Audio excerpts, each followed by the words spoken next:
Hello my friends, my name is Katja and you are welcome to my channel. This video has been waiting almost 2 years. I had already edited it and was about to publish when my hard drive broke down and I lost all my edits. I was lucky enough to save most of the footage with file recovery tools, so now finally you can see how I made my Victorian tennis costume. Toward the end of the 19th century, women started getting more active in sports. Tennis was one of the sports that people thought was particularly well suited for women. That led into the need of having to design costumes that would allow women to take part in the game. Most Victorian sports costumes were inspired by sailor suits. They often featured sailor colors and stripe designs. The materials were easily maintainable and the fit was looser and there was less boning. I decided to make this dress from the 1898. It is an original pattern that has been published in La Mode Illustrée. I found this perfect old IKEA duvet cover that had green and white stripes that very much resembled the striped fabric in the pattern image. After assembling the PDF pattern, I started with the skirt. During this period, most of the skirts had lots of gathers at the back, which makes fitting very easy. To make the skirt bigger, I only needed to adjust the gathers a bit. I cut all the skirt pieces separately to be able to align the stripes perfectly.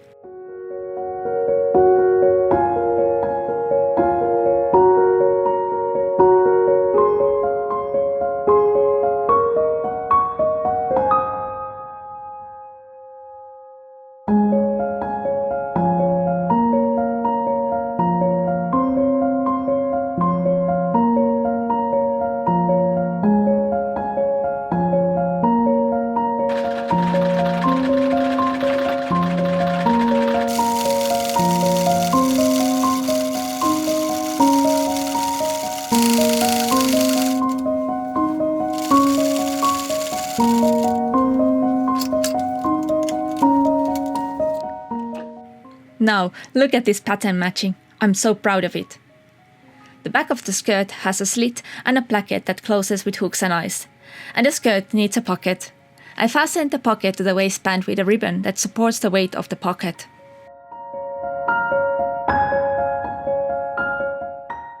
I cut about 15 centimeters wide strips of white cotton that I sewed into a long band to make the facing for the skirt. Now, the facing is straight, but the skirt hem curves. To make the facing lay flat, I added small pleats. This is a technique that I have seen in many extant skirts.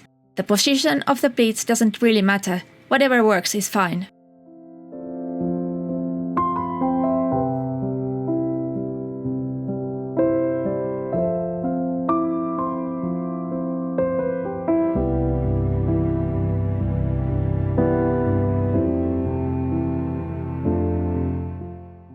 I finished the other edge of the facing with my machine.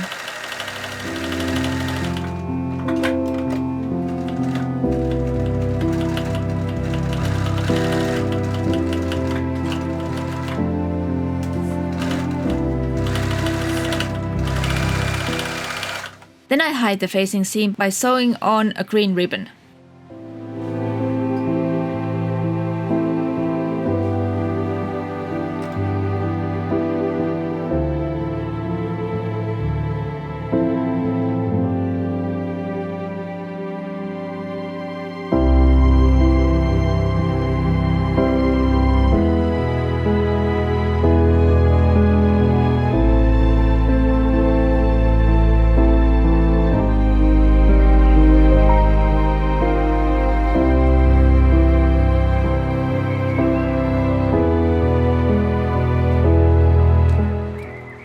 So, now I have a nice skirt. Then I need a bodice. First, I made a mock-up. That was very much needed as the original pattern was meant for somebody with a 26-inch waist. The most pattern pieces were okay with small adjustments, but I had to redraw the front piece. I cut the lining out of white cotton poplin.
lining has front hook and eye closure.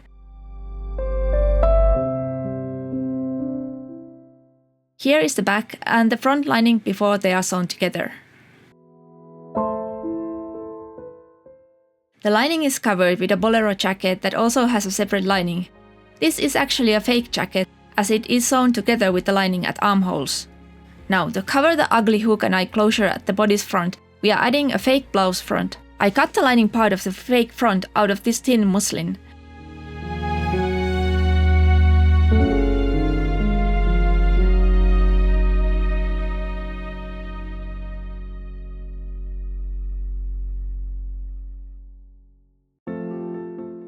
The other part will be cotton poplin. However, before cutting the outer front, I will first mark and sew pin tucks to decorate it.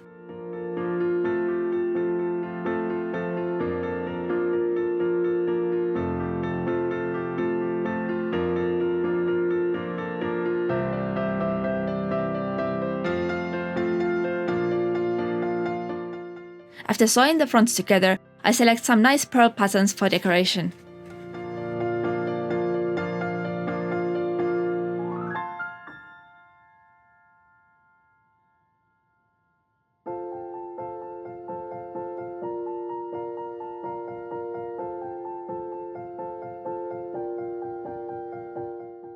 The right side of the fake front is attached to the bodice lining. Now we will need to take care of the lower part. The lower part is made out of loosely pleated cotton poplin. I pleat the fabric on the lining and then cut the piece when I'm happy with the look. I sewed the pleats in place and attached the right hand side of the pleated piece to the bodice lining.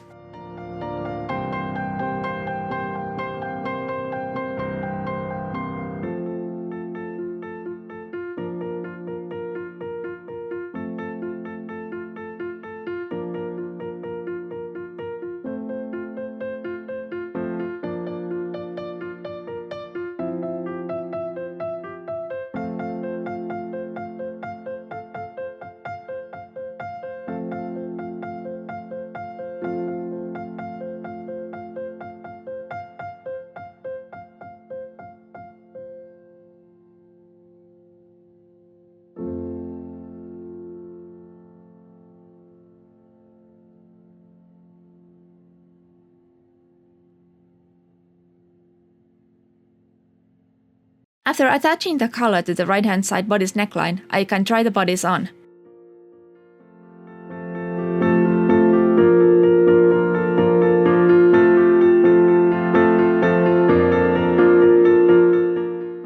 First, I need to close all the hooks and eyes.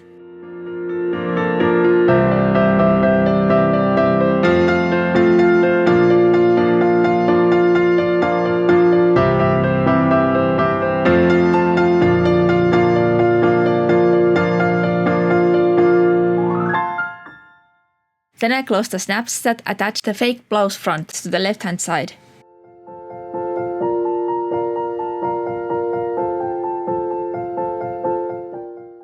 The collar closes at the back.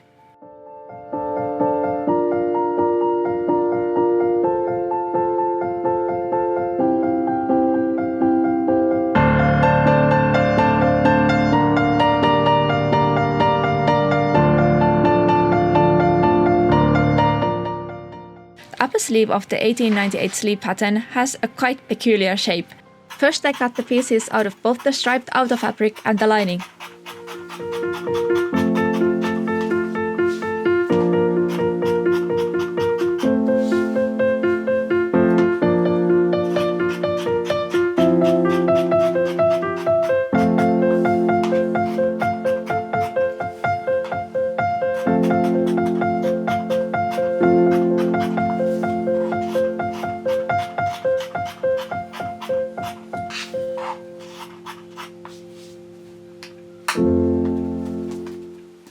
Then I had to figure out how to sew the sleeve together. At first, I sewed the wrong seams together and I had to rip the seam.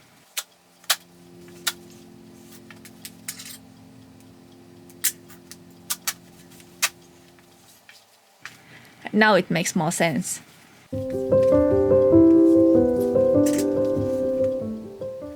I sewed the final seam of the sleeve so that I can attach both the lining and the other fabric in one go. This makes it easier to adjust the sleeve size later, and it is a method that I've seen in Extant sleeves.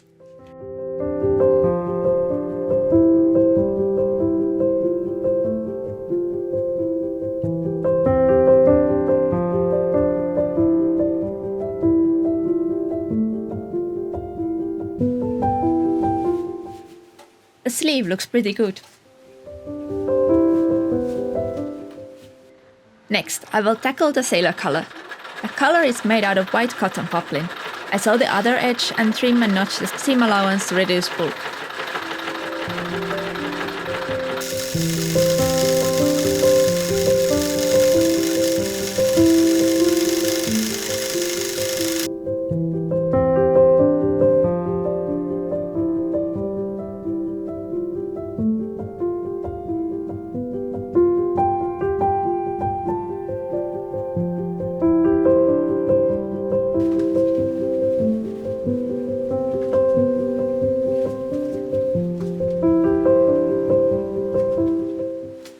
The sailor collar attaches to the polar neckline.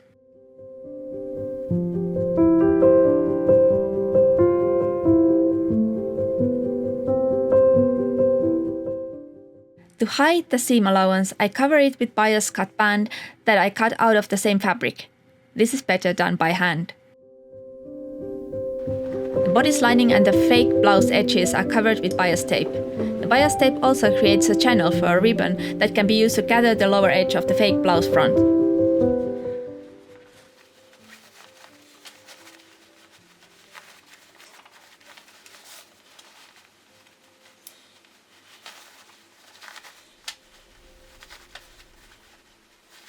That ribbon then ties to another ribbon that is attached to the left-hand side. To make a big bow, I brought green viscose fabric that I pretend is silk. I pleat the ends and stitch them onto the bolero by hand. After attaching the sleeves, I spent some time fiddling with the shoulder pleats. Finally, I sewed the pleats on at a few places so that the sleeve puffs keep their shape.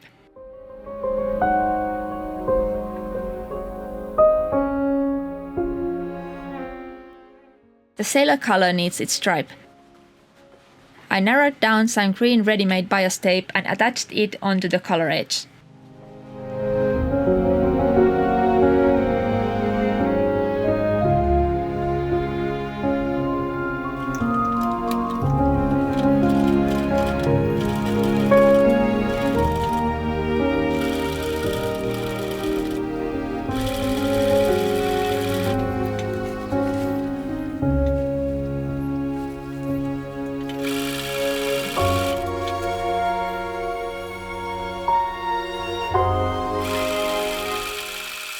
Now the last thing that my costume needs is a belt.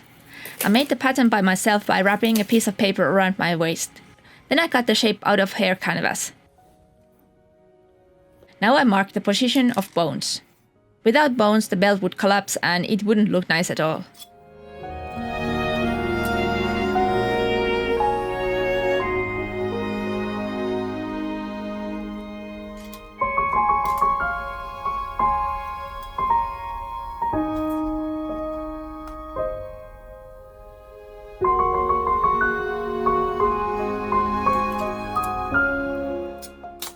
I made simple boning channels out of cotton strips. These are not going to take much strain, so I didn't bother finishing the edges.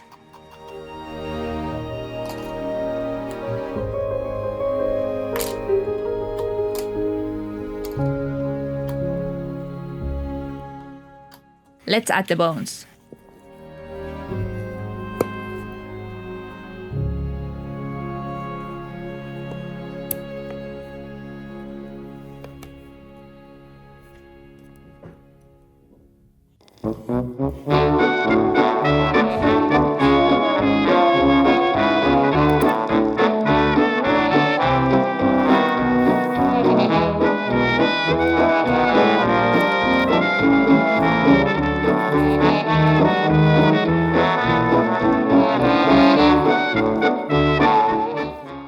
I used the same viscose fabric I used for the bow.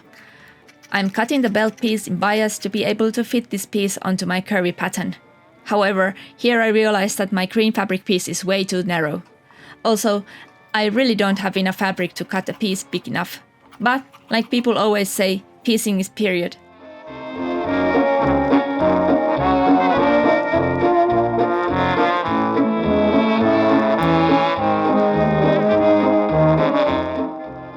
Before cutting the second pattern piece, I fold the fabric onto my belt and mark down the position of the pleats.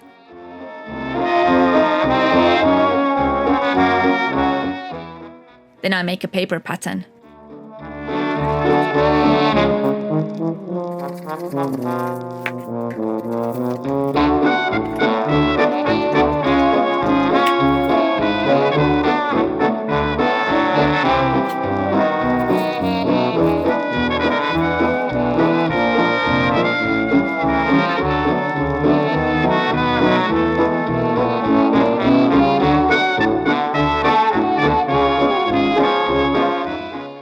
The center front of the belt has a seam, so the pleats need to be symmetric.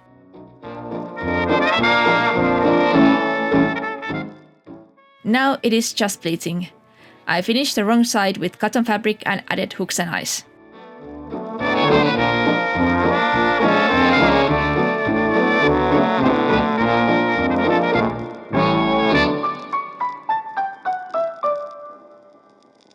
And now the reveal.